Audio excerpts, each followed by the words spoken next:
Hello and welcome to the MyHeritage webinar series. I'm Jeff Rasmussen, your host, and I'm here live in Middleton, Idaho.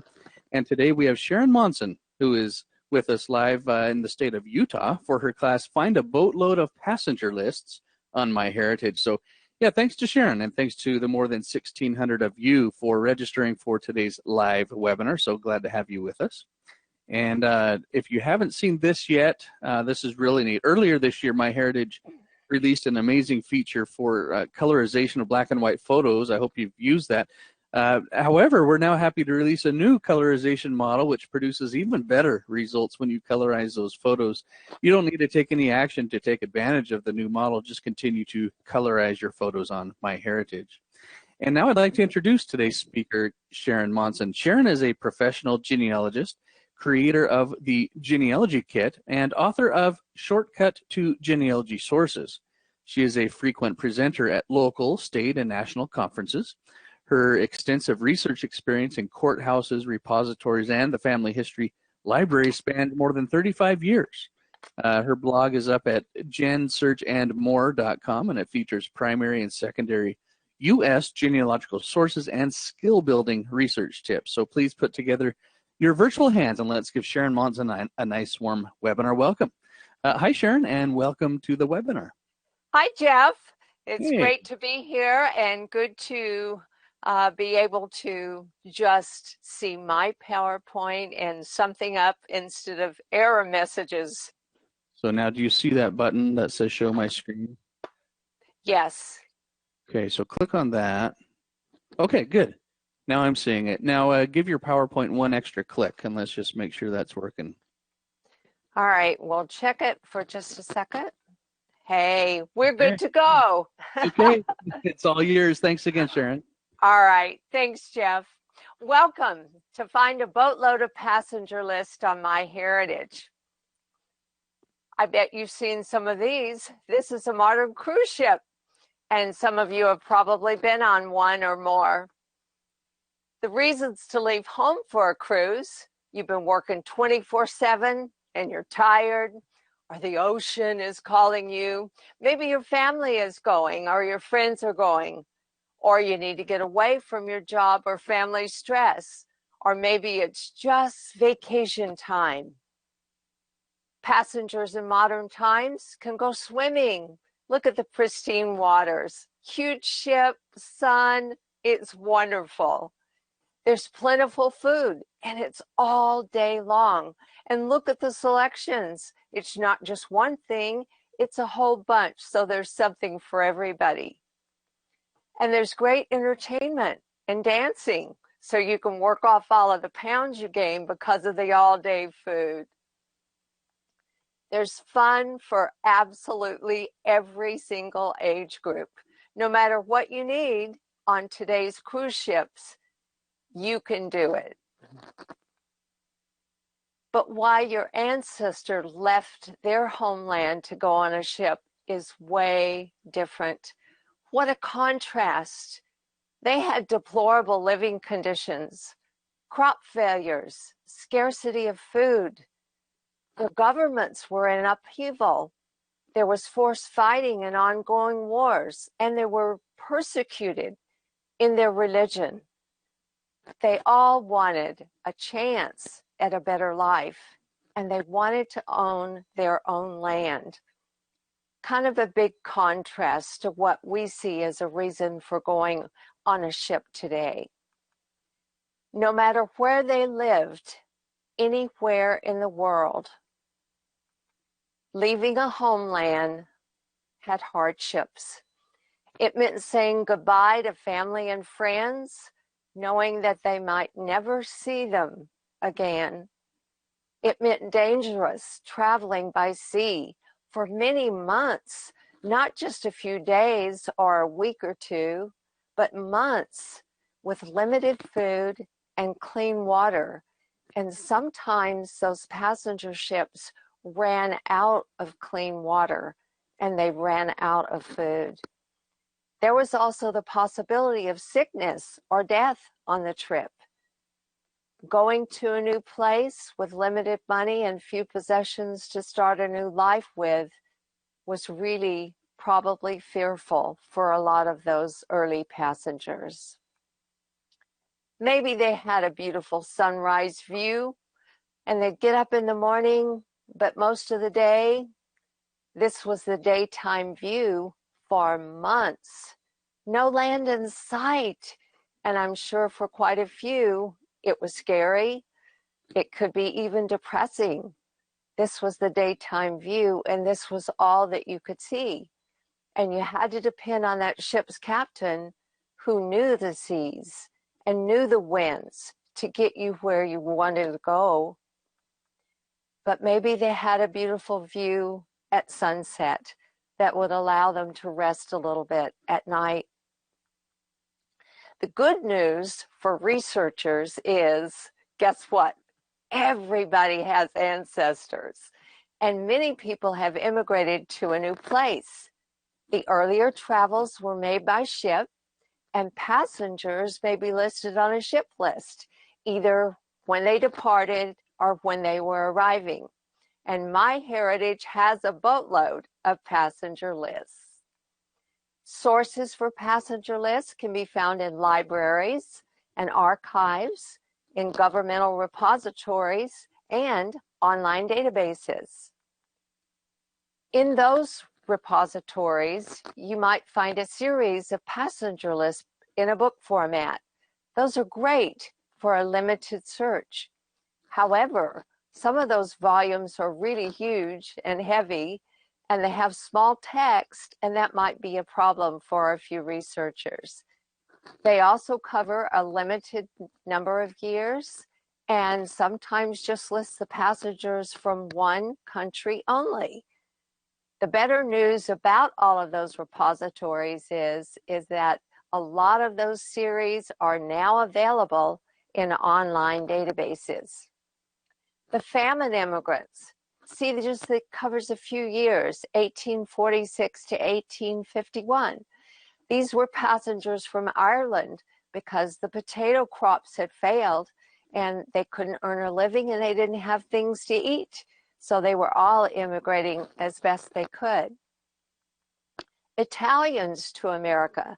This series starts in 1880. This was one of the Glacier and Philby series. Germans to America starts in 1850. And if I remember correctly, I think there are 67 volumes of these passenger lists. The libraries, archives, and governmental repositories may not be located close to your area. And as is common in today's world, those facilities may be closed. So what do? You go to the best choice for passenger list searches today. That's an online database. And like today, we're studying about all of the lists that are available on MyHeritage. Online databases are available with an internet connection. They have access to many passenger lists in one place. The searches can include variant spellings, and you can search more than one country at a time. This is a real plus. Sometimes the source description data for a person's details may contain additional information, not just the passenger list. Okay, so that was the really good news.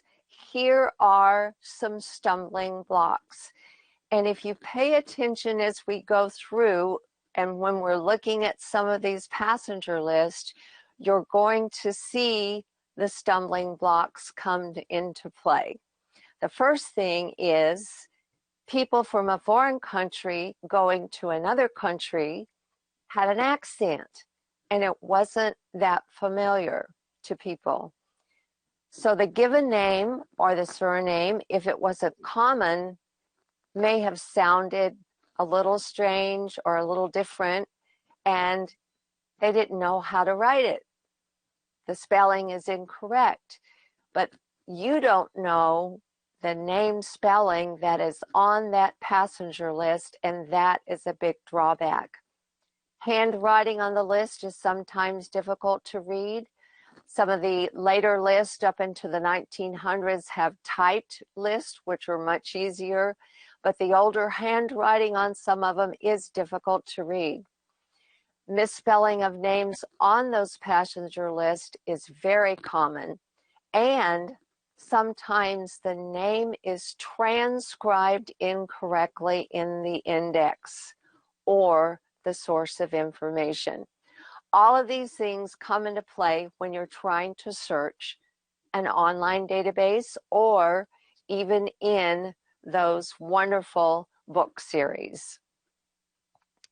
But the treasures override the difficulty in searching sometimes. How about solving a relationship question with a passenger list? Establishing a place of residence, either where someone came from, their origin, or their new country where they're going to be. You can find a previously unknown occupation. You can see an age and a birthplace. And quite often you see names for an entire family on a passenger list. So start the search on MyHeritage.com. They have 50 plus immigration and travel collections. Now, if you look right under passenger list in the middle of the page here, you will see that there are other types of immigration and travel collections, which we will not be discussing today. Today's webinar focuses on the passenger list collections, which are 21. There are also citizenship, passport, and naturalization, immigration and immigration records, and immigration documents that comprise 34 collections. So we will be focusing on the 21 passenger list collections today.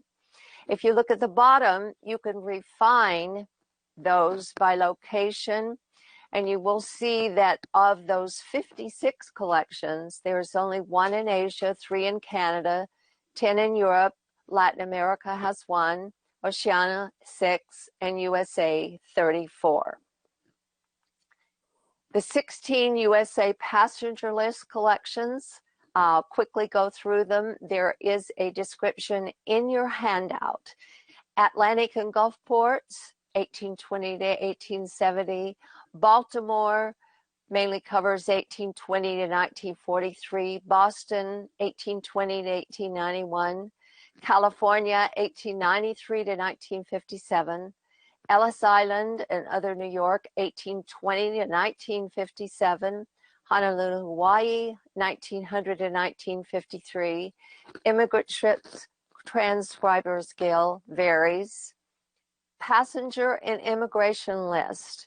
I have several examples from this today because it's a large collection, 1500 to 1900, and does contain quite a number of the book series.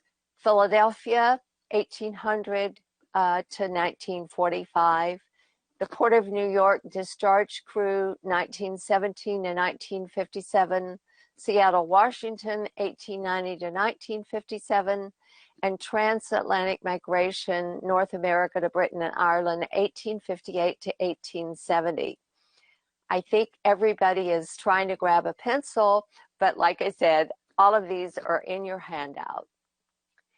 The Europe Passenger List collection has 2, British and Irish Passenger List, 1890, that year only, and Germany Bremen Passenger Departure List, 1904 to 1914. You can refine by years in the column to the left.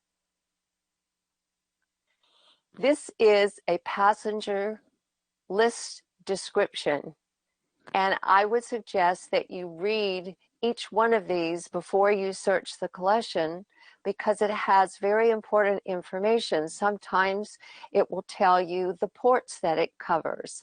It usually always tells you the number of records, but it gives you good things that may save you some time in your searches. This happens to be a Dublin, Ireland harbor. In 2012, I think. Beautiful harbor. I am sure any harbor after a long journey on a ship would have been beautiful to those early passengers. I did a surname search for McLachlan. You can see that I only have McLachlan in the last name in the search box, nothing else, just McLachlan. That leaves it as a broad search, and you can see even with just searching for the surname, showing 313 results in the entire year. That's it. And these were particularly, Charles was departing from Glasgow, and you'll look at the stops, Londonderry, Galway, and then Boston. So he had quite a trip. Here are the details page for him. It says he's born circa 1871, 19 years old. His departure was in June, so it was warm. The name of the ship, it even has the ship master. And down towards the bottom, you'll see that he is Scottish and single.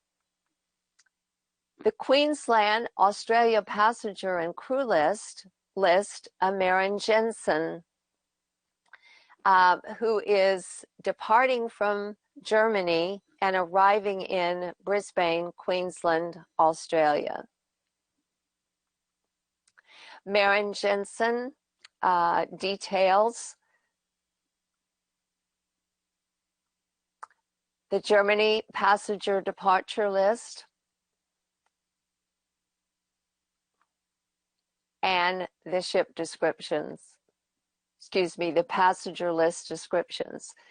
So this tells you that these are index cards, and they're arranged alphabetically by place of last residence and then by surname of German immigrants based upon the Bremen passenger list, and includes marital status, occupation, ship name, place of last residence, and destination. Here is a departure list in that collection for Anna Celuch. And you will see that she actually had a residence there December 28th, 1913. Her residence was actually in Austria. And here is Anna's detail page. Lists the residence again, her occupation, and her arrival place was New York. The U.S. Immigration and Travel Collection is larger. There are 16, and you will see that there are other kinds of immigration and travel listed that is a bulk of the U.S. collection. Very meaty is what I would say. The passenger list, if you look on the left-hand column, I have narrowed just by USA and just by the passenger list, and thereby closed off the other kind of immigration records. These are some of the collections. One of the ones that has a lot of lists, including those passenger and immigration list index by Philby. If you look to the right, you will see that this collection from 1500 to 1900 contains over 5 million records. So 1500 to 1900, over 5 million records. The description for this collection is very lengthy, but I've just included 3 parts so that you can see. You need to read these before searching because it's going to give you some extra data. It says, for those whose family members came to America through ports other than New York's Ellis Island, which operated from 1892 to 1924, it allows for easier searching of thousands of source records organized in a concisely coded manner by P. William Philby, who is a former British cartographer and former director of the Maryland Historical Society. It was originally published in 1981 with 500,000 records, and the index now is 5 million. He actually published 33 supplements to that original volume. And as far as having it organized, it shows the person being researched listed as last name, first name, age at arrival, year and place of arrival, code for finding the source, where the entry for the index came from, and page within the source for that individual. For many entries, the passenger and immigration list index sources are listed after the source code, giving instant bibliographical information for finding the original record. This is critical. You can find with the sources in this index the original record, where the information came from. The records contained within this index start at 1500 with entries going to ports in Virginia, the West Indies, the Dominican Republic, Brazil, and Venezuela, to 1900 with more than 12,000 entries and as many locations. Do you see how vast this one collection is? They also put in the description the steps to find that PILI book for the source. And so they tell you that after searching for and finding the ancestor in the index, write down the source information for that person. There may be an annotation available to search via WorldCat, which will show you where the closest copy of the book is available, and then you can check for those resources that will lead you to the book, and from there the listed page should lead to further information on the person in question. Okay, just a quick reminder, those U.S. ports, East Coast, colonial in nature when they were starting, from Boston all the way down to Charleston and Savannah, Georgia. I did a search for a Jamestown, Virginia immigrant. And if you look at the search box, there's no first and middle names, no last name, no year of birth, no place, no birth date. But look what I inserted. Immigration was 1607 to Jamestown, Virginia. Look at the number of results. 3,073 results. Well, I've got Harmon Harrison at the top of the list, so I went over to the right and clicked on View Record. Here's Harmon Harrison and his details. Arrival 1607 in Jamestown. The document type was an immigrant record. It shows an accession number, a Gale ID, and if I'm correct, that should be for Gale Publishing, and a source publication code. The source was Passenger and Immigration List Index. So if I want information about Harmon Harrison and where this immigrant record is, I will follow those steps listed in the description details to find what that source publication ID and accession number can lead me to. The voyage for Jamestown was from England to Virginia via the winds, because that's what made it possible to sail across the ocean. And if you look, they didn't go directly from England to Virginia. They had to follow those winds all the way down and catch them until they were pushed north to Virginia. And look at all the islands they passed. Dominica, Guadalupe, Nevis, Virgin Islands, Mona, Monito. And then they arrived at Virginia, I think it was Chesapeake Bay, April 26, 1607, and Jamestown, May 13th, 1607. These are two ship replicas in Jamestown today. They don't look that big, but they were durable. The replicas show what it was like to travel on them. Here's the bed and the dining.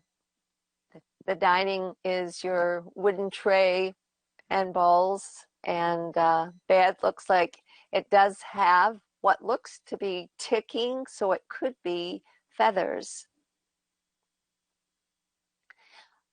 Later, I found a Jamestown immigrant by the name of Pierre Chastain. He arrived in Jamestown in 1700 and has similar data for sources. Then I did a 1620 passenger search with a name, Edward Fuller, and there he is. And if you look at the top little line, it says showing 67 results for Edward Fuller. Some of those are duplicates, but there are a lot of things to choose from. So I clicked on the details, and here is Edward Fuller. Simple accession number, Gale ID, and source publication code. Same type of document, an immigrant record. So I will be interested to see what kind of record you find if you take the steps in the description and find what the original source was in the Passenger and Immigration List Index. Here is a replica of the Mayflower that arrived in 1620. And here is what the sleeping quarters looked like. Well, I'm not seeing any cushy pillow ticking with the feathers inside. I'm just seeing a bunch of boards. So it looks a little bleak if you're going to be there for a lot of months, but I guess it's okay if you have a back problem. You're nice and straight. The dining room, now that looks really good. They even have the pewter plates and glasses on the table, and really you would have everything that you needed there, a little bit better than having to eat on a wooden plate from your bed. And the harbor, this is Plymouth, Massachusetts today. I'm sure that this would look absolutely beautiful to those original Mayflower settlers. The Atlantic and Gulf Posts have passenger list card index from 1820 to 1870. So that's like a 50-year period. And I was very interested in these because looking over to the right, there's over 1 million of those cards. I was searching for an ancestor, Wm Greenlees. And so I put in William as the first name and Greenlees as the last name in the Atlantic and Gulf ports. I got no results at all.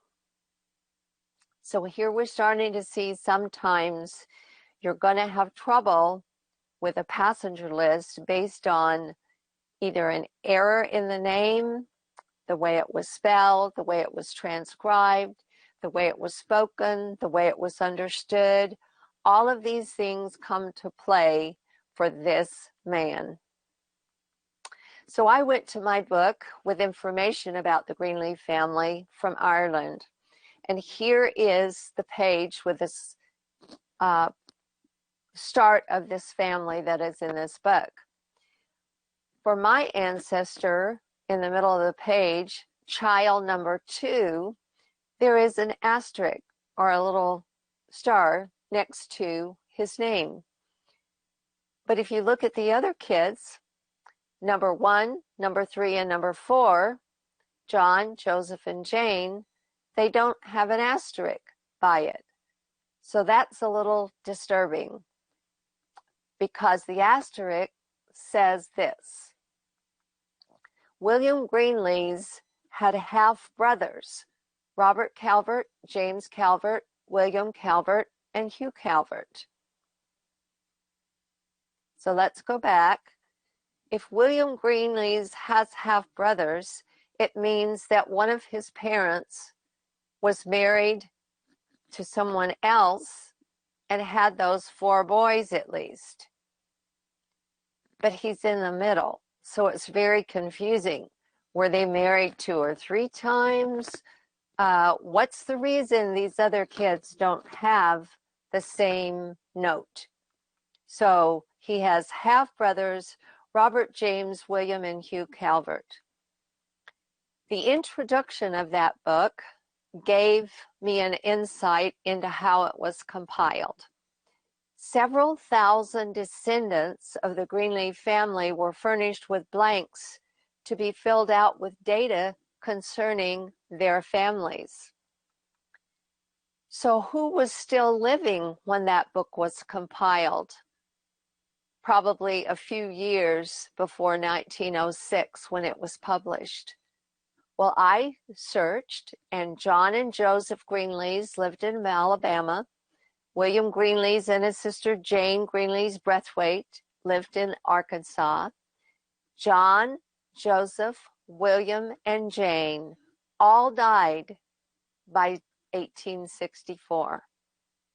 However, William's wife lived until 1897, and William's family furnished his information. So they knew about his half-brothers. I am surmising that the other families who had died out, most of them before 1859, there had already been 1 or 2 generations before the book was compiled, and that could have been family information that was lost. The introduction also states that there were thousands of people that were sent the blanks to be filled out, and many of them did not return them.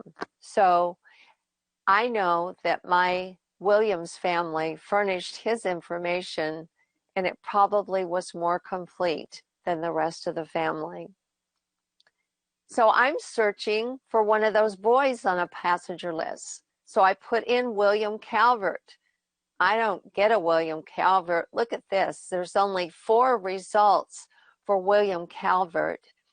Each of them had a different last name. Colford, or however they would pronounce that, born about 1828. I know that my William Greenlees came through the port of New Orleans in the mid-1820s. So this would be a birth on these 2 and the other 2, and when they came to America, the arrivals here showing 1846 and 44, none of these could be the family if they all came together. So I searched with a phonetic spelling, and what I did was I said, okay, they're from Ireland, they have an accent, and the last name is Calvert. But what if they pronounce that Calvert? What would it sound like? So I just took out the L and I left it Cavert. And I got 2 possible Calverts. One born circa 1812, which would certainly be okay for a half-brother to William Greenlees. He was born 1800, so this is 12 years later. And the other one, William Calvert, born circa 1781. I'm thinking, wow, that looks like a dad to me. So I'm going to click on the view record. Here's the index card with the source, and I'll mention that right now. You can save these cards and other records with the source information. Okay, it says W. Cavart. And look at that second line. It says accompanied by, and they're just capital letters. W-E-R-J-H-A-G-N-S. Well, that's quite a group he's accompanied by. He's age 14. He's a male. He's a farmer. His nationality is Ireland.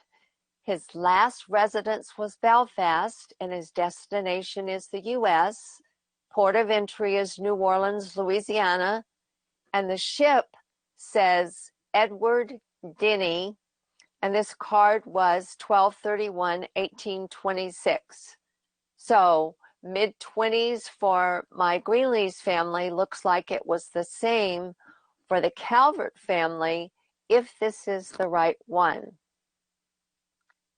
Now, when they came in 1826, this is what they would have seen.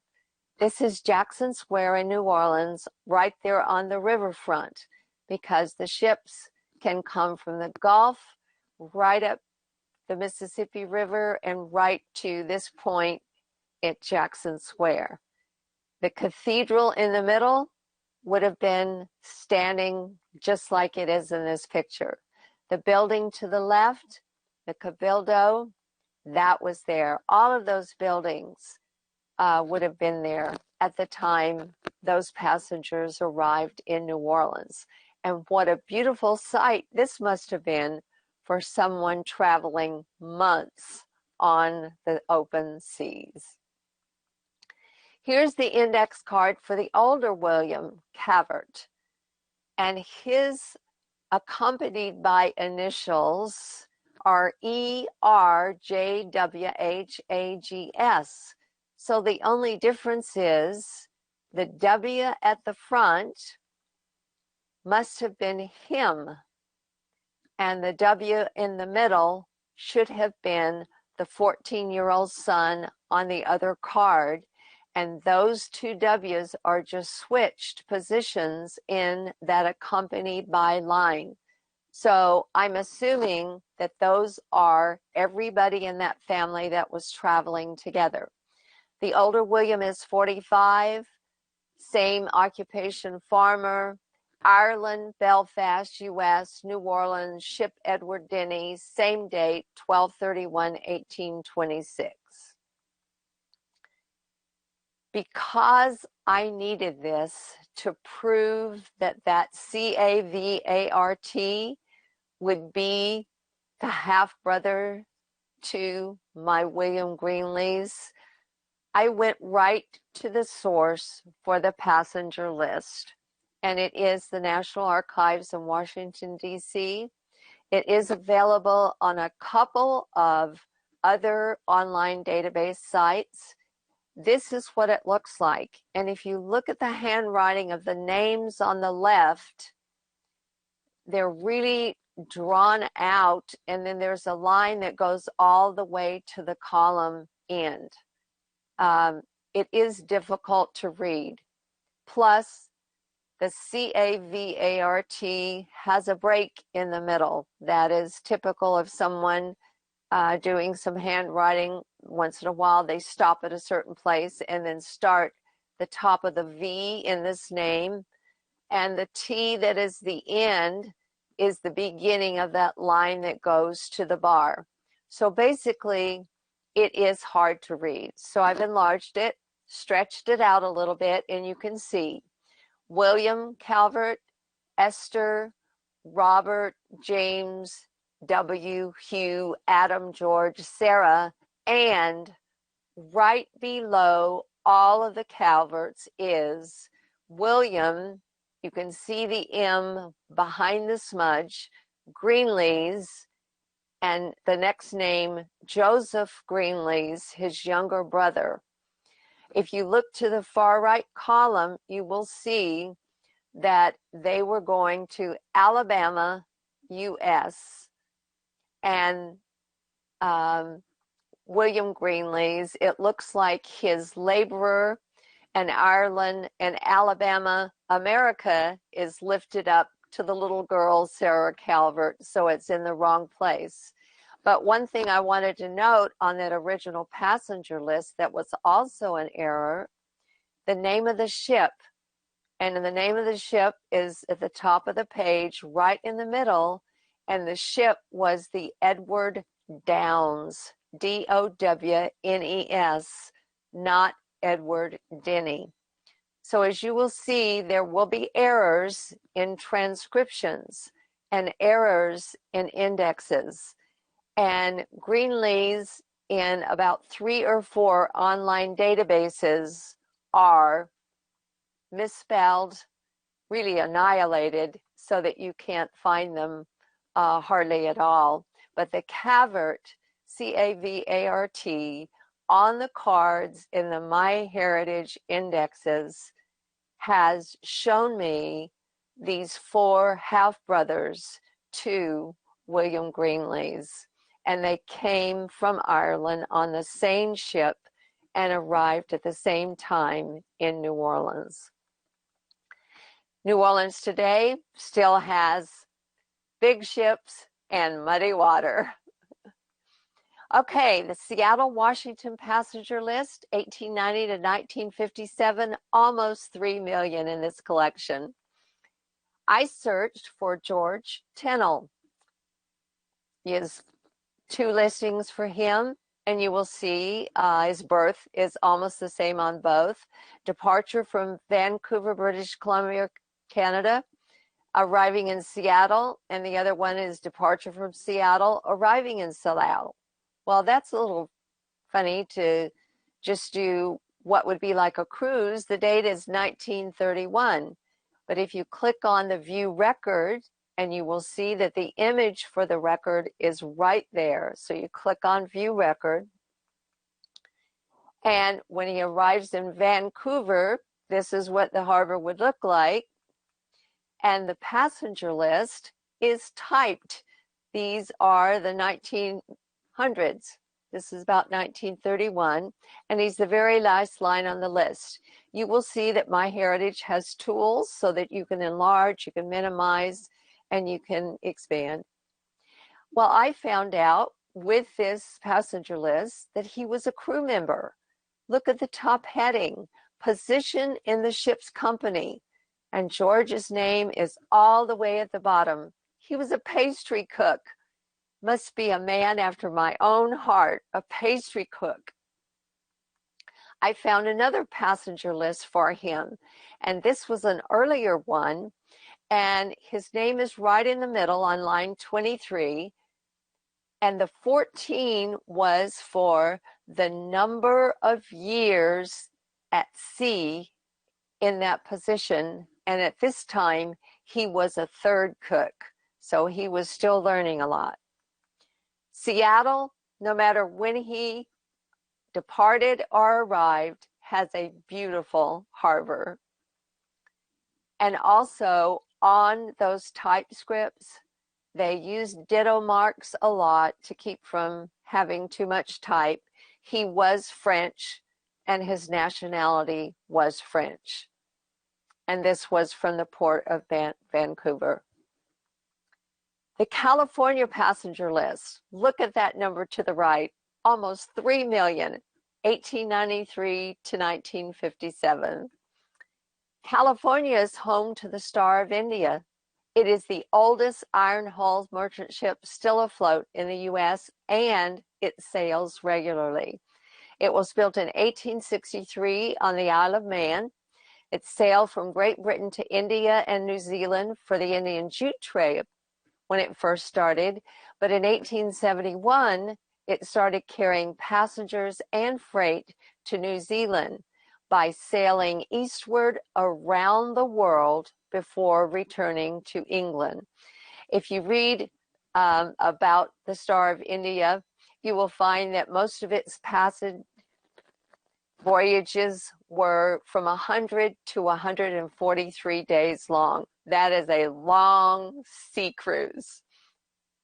I didn't know if any of those passengers ever stopped in California, but I did search the California list, and I'll show you those results in a minute. This is the Star of India, San Diego, beautifully restored ship. Here is the search.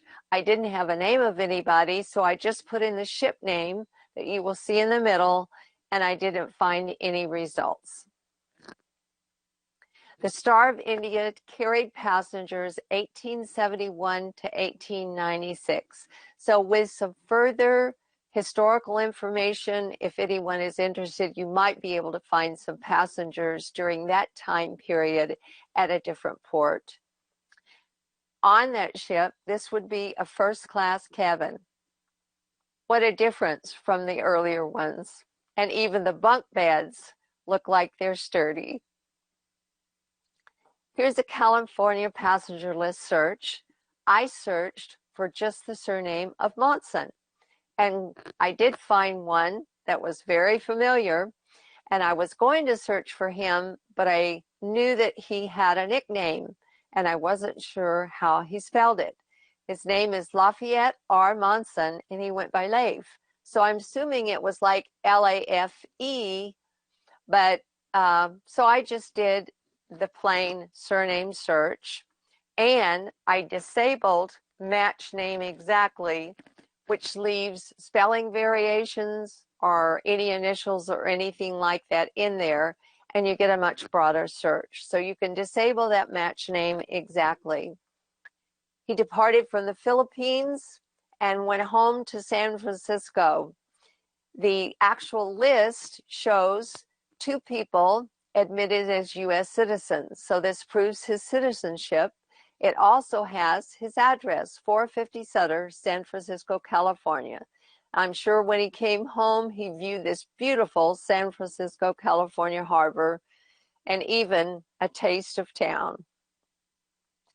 Ellis Island New York collection. This will blow your mind away. 113 million in that collection, 1820 to 1957. I searched for the surname Tynnol, Tynnol, and I got some variants, but they were from different countries. You'll see this is Hungary and Great Britain, Finland, Great Britain. So I did a search for a variant, Tinnell, with a country, Sweden, and I found several that were from Sweden. And they were listed with a relative in the country of origin, one a mother, and then the second one a brother-in-law. Ellis Island is beautiful, and I'm sure a welcome sight for many travelers who have longed to come to the U.S. I did a first and last name with a country of birth search for John Tynnol, Tennal, and I put in just John Tynnol, and then over to the left, birth, Ireland, and found several. So I clicked on his view record. Here are the details, and it does show he arrived in 1836, the ship name, birth, circa 1784. And then when you see the original list, it shows that he's a brickmaker. And if you, this doesn't have dittos, but they did kind of a swirly with the pen all the way up the page. And so you have to go up to find that, Ireland, for his nationality, and then further to the right to see Canada as his destination. So he's sort of in the middle, and then there is a Patrick Tynnol, half his age, that could be a son, who's also a brickmaker going to Canada. Ellis Island, New York, spectacular building on the interior. The Port of New York, index to discharge or deserted crew, 1917 to 1957.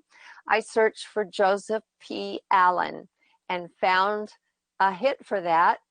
It says that he's born circa 1909 and his arrival in New York was 1931. Now that would be his discharge or desertion, and it doesn't really say which. So I view the record, and it shows the same general information.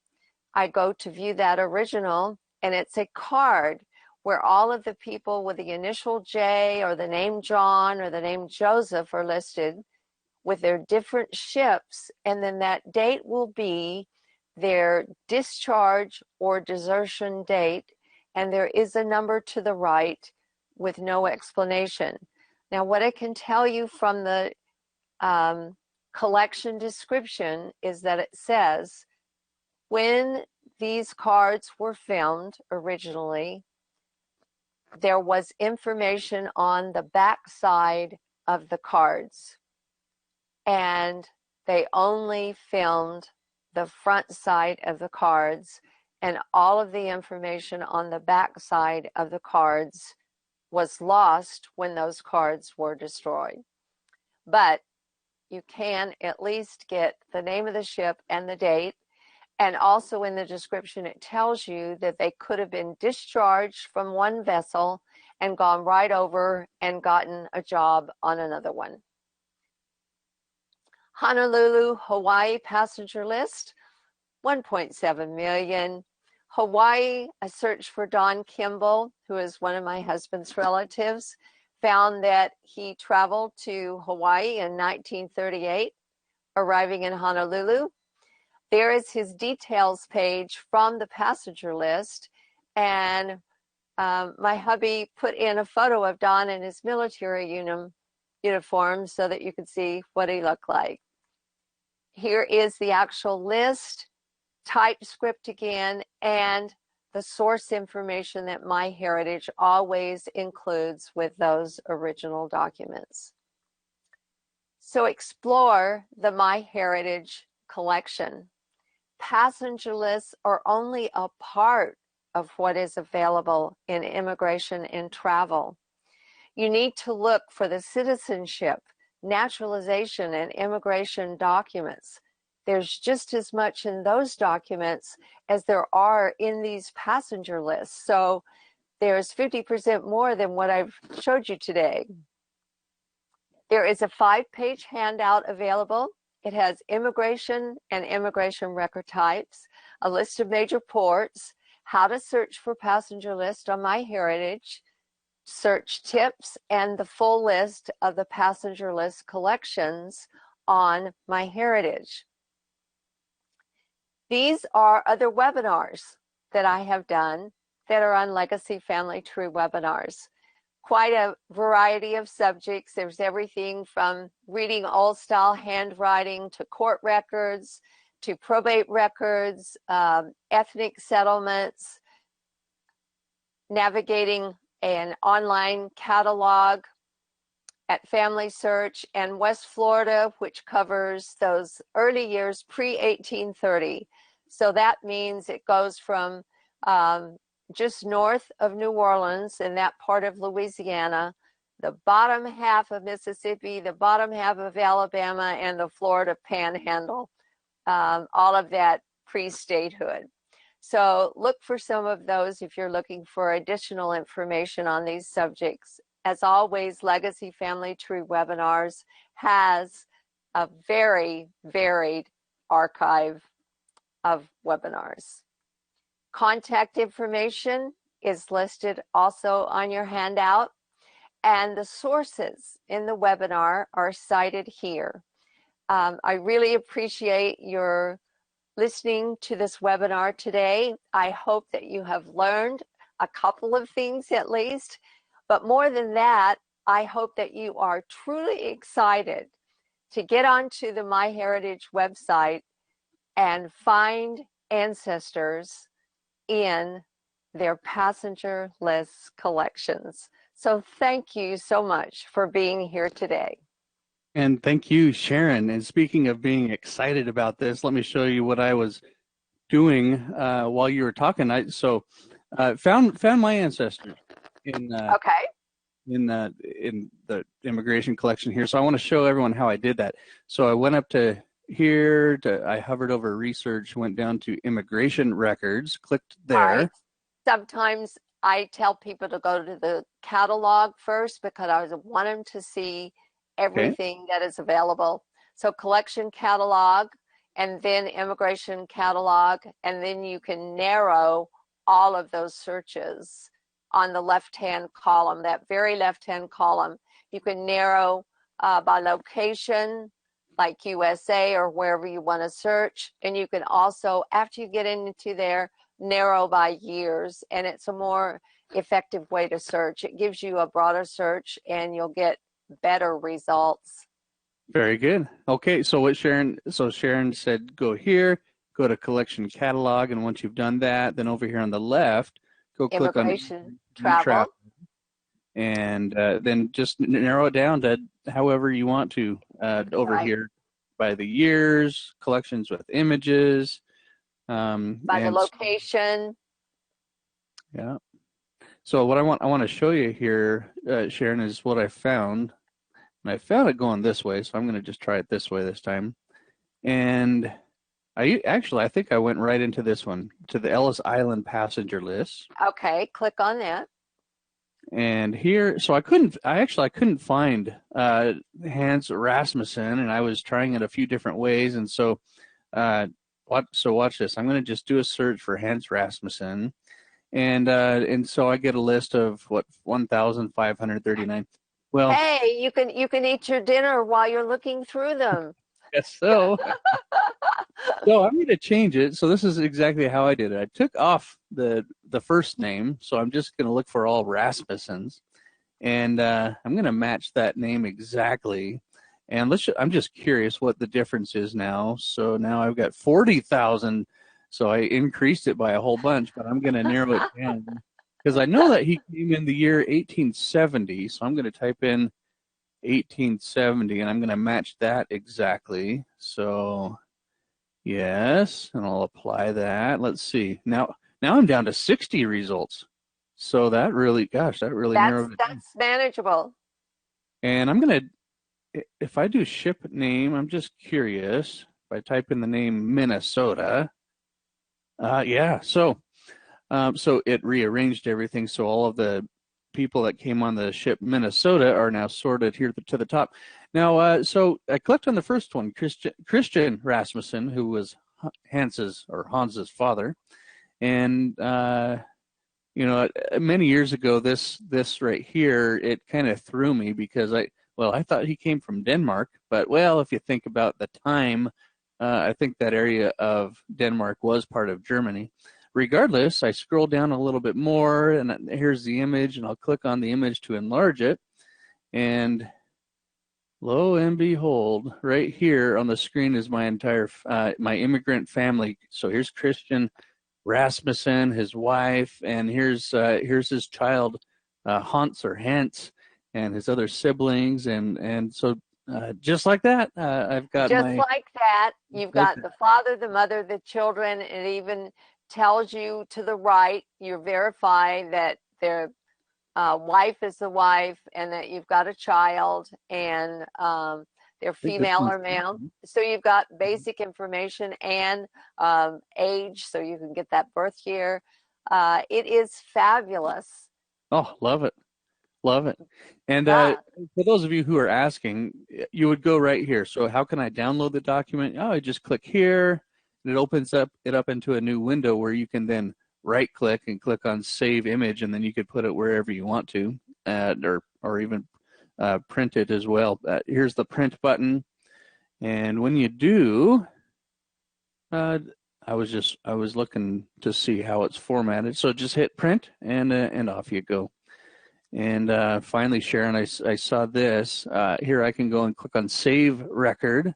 Yeah, we have one of those in the presentation because a lot of this information you would definitely want to save. Absolutely. So here he is in my tree on MyHeritage. I click on Save, and okay, great. This record was saved to him. Now you can extract information from this record to your family tree. So if I click continue, I'll get to the screen. So this is what I already have in my tree, and then this is what's new over here. And let's see, what else can we do? So the arrows suggest that I could import information. I'm not going to import the Germany, but I wouldn't do the Germany at all. Import the immigration date and place. I like that. And let's hit save and just kind of see what happens. This is how I learn, Sharon. I just kind of do it live and see where I end up.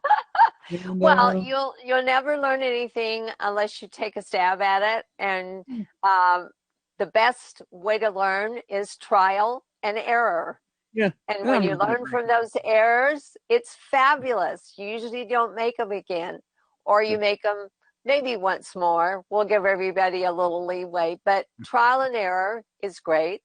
And Good. you're not going to break the program, you're not going to break your computer, and you're going to get some great information from Passenger List. Yeah. So thank you for So, doing the little live part. oh, Um, yeah. You know, it's for the always webinars, the screenshots are doable and static and let you look at it a long time and are what they're made to be for. But the live presentation is what everyone will experience. I think as right. soon as they get finished with all of the fun thing that you're going to do in just a couple of seconds. Good. Okay. And well, and it's always more risky to to play Yeah, live during the live yeah, show. I've had enough technical difficulties for one day. Well, it went flawlessly here, and it was worth the Yeah, wait. So thank yeah. you. The next MyHeritage webinar, as part of the MyHeritage webinar series, will actually be just right after the first of the year, and boy, we are working really hard to get those up there, and we'll make the announcement about the last week of December. So watch Facebook, watch blogs, watch familytreewebinars.com, and that's where you'll learn about all of what's coming up. So the next one we'll get to learn about the MyHeritage mobile app. Let's do a couple of door prizes here. If you're here, you're eligible to win. And Sharon, one of the questions here from Deborah, she says, do you have to have a paid membership to search the immigration records on MyHeritage? A membership, you Yeah. have to be able to log in. So I'm certain that all of the immigration records would be part of at least the data subscription up at MyHeritage. Right. Okay. So you can either get a Premium Plus subscription or a data subscription, or you get the complete plan, and that gives you access to everything. So we're gonna pick a winner from our live audience, and we're gonna say congratulations to Ken Hess. Ken, congrats. We'll be in touch with you. And then let's do a MyHeritage DNA test kit. And this will go to Jana Legan. Jana, congratulations.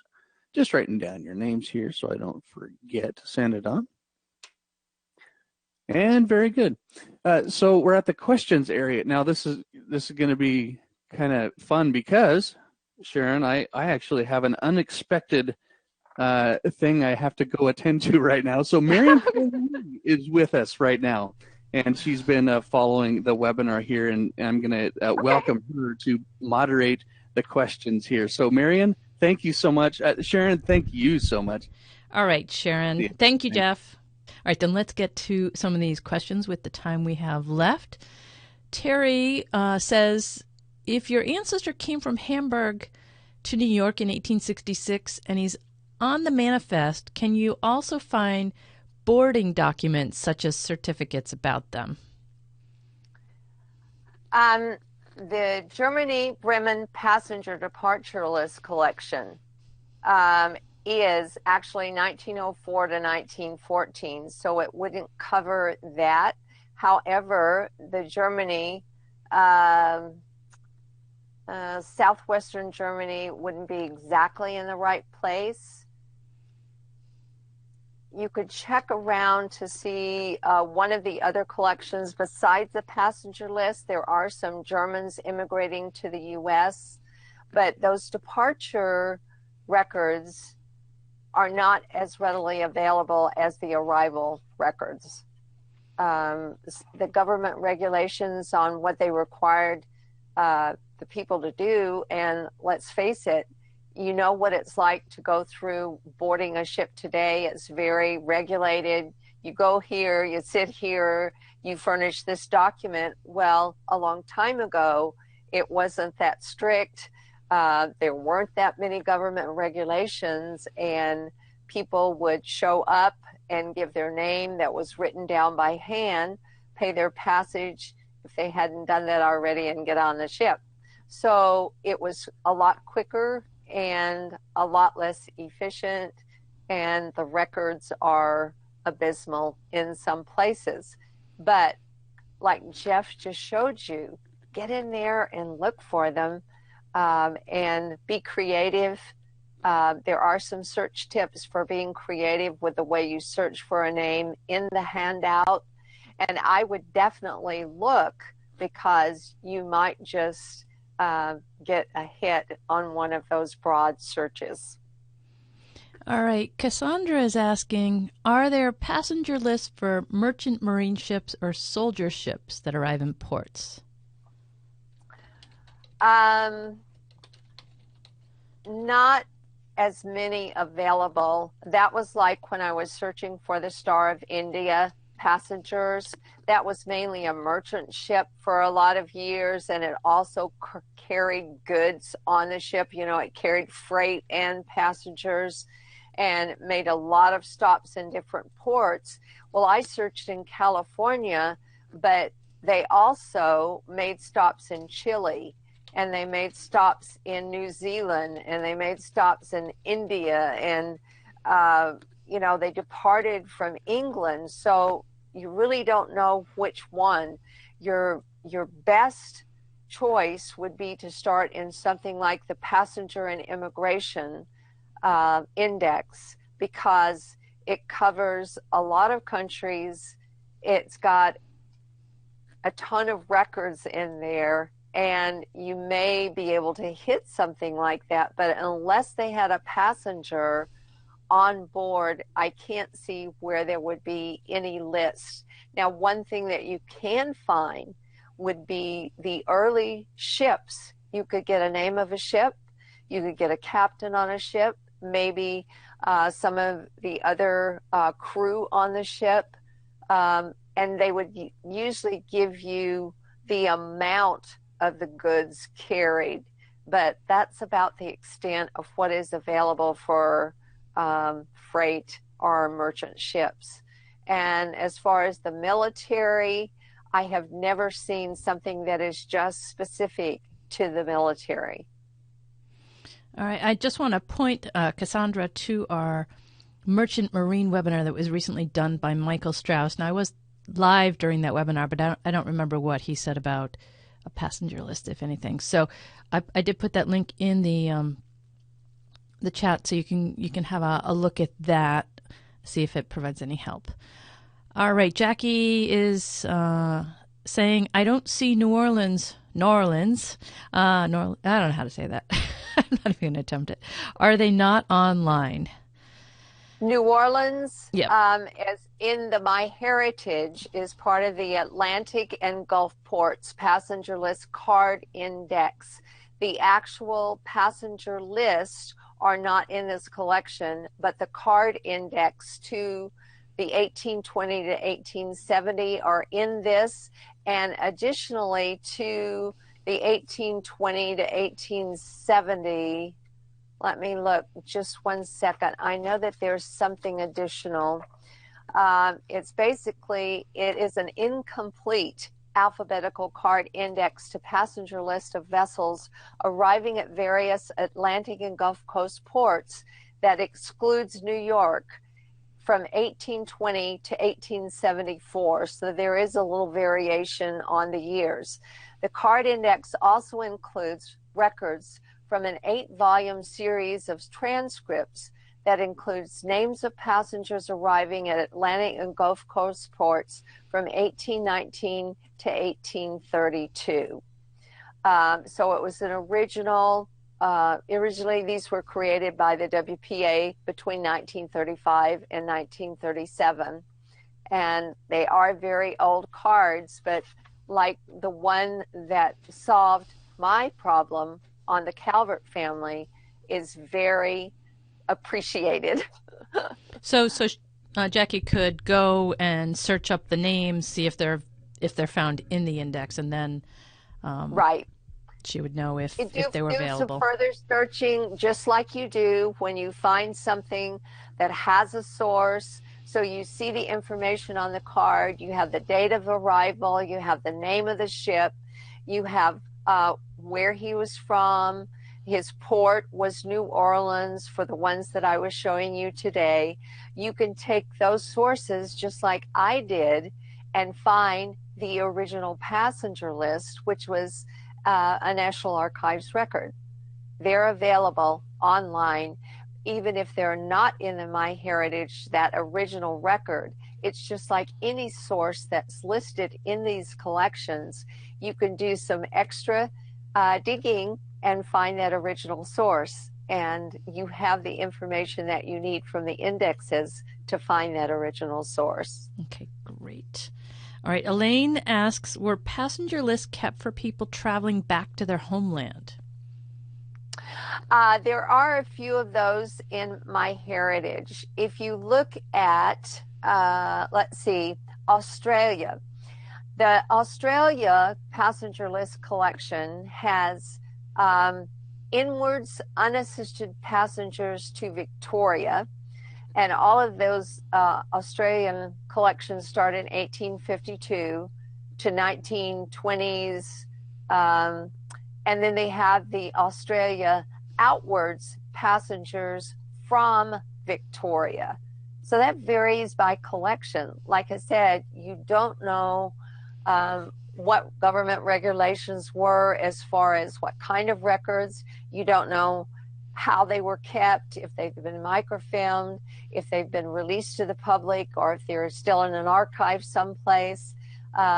But you just have to go through the collection descriptions, and once in a while you will find departures as well as arrivals.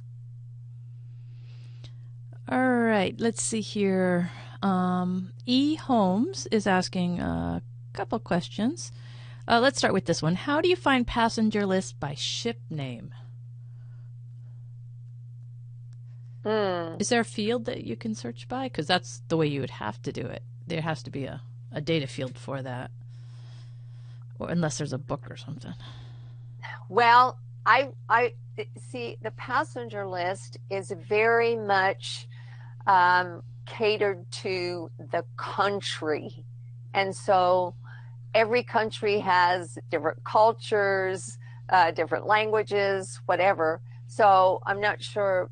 Basically, you have to go to information about passenger lists from a specific country. Your best place to start is a wiki, some place that has information, and narrow it down to passenger lists, specifically the kind that you are looking for. So do a little extra searching online before you try to search, just to see if something exists. In other words, what you're trying to do is say, okay, I want to find this, so what type of a record is it, who would have it, and does the country I'm interested in have that kind of a record? Then you can find where the record is or who has it. All right, and another question from the same person asking, they're looking for passenger lists from 1790 to 1910 from U.S. to the Barbados, Jamaica, so places in the Caribbean. Okay. All of those, well, I can't say all of those because I have found some Grand Cayman lists that are listed along the Atlantic and Gulf ports. I have one that was actually a sail out of Ireland, either Belfast or Dublin, and they came down. Remember when we looked at how they sailed from England to Virginia, they're sailing with the wind. They would come from England down and then cross by all of the islands. And sometimes they had to make a stop, maybe to drop passengers or to drop freight. But I have an actual passenger list in the Atlantic and Gulf ports card index that indicates the person came from Ireland to Grand Cayman and then Grand Cayman to New Orleans. And all of that is listed in the passenger list. So yes, they are in a lot of passenger lists, but the bulk of them will be in that passenger and immigration lists index. So what you're suggesting is these could actually be in passenger lists of like U.S. cities, like New Orleans. Yes. Okay. All right. Let's see here. Joan wants to know, can we search the names with any asterisks or other wildcards? Those are not as effective in the MyHeritage searches. I have given you some suggestions in the handout of just ways to, what names to include of the first, middle, and last, and how to do them, whether to use initials or full names or nicknames. You can even use abbreviations like WM for William. We have seen that in a passenger list today. And you've just got to put your thinking cap on and say, okay, if I have a passenger whose first name is Andrew, what would a nickname be? All right, Andy. What if his middle name was Martin? Well, maybe he went by Marty. Put your thinking cap on, get creative, and use a few of those things, especially for passenger lists in the 1900s. Later on, after 1930-ish and 1940 and 1950 and close to 1960, they're going to be using full names because they're going to be using passports, and those lists are typed. So you will find mostly full names that are on those typed passenger lists in the later years of the collection. But you want to use as many different variants as you can, and recognize that if you take off that match exactly, then that computer search is going to pick up more variants than you could probably ever imagine in your lifetime. And just start searching and see what you find. All right, Anna would like to know, would these show up in smart matches, or do you have to search for them separately? You know, the smart matches, I don't think I have ever gotten a passenger list in those. I'm trying to think. Have you gotten any, Marion? The only one I've gotten is my my great grandmother coming through Ellis Island. That always pops up. But okay. I think it's that Ellis Island database that.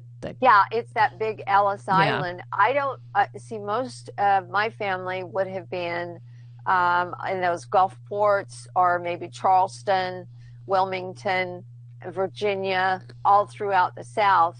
I don't have anyone really with the Ellis Island or the Boston or Baltimore or Philadelphia.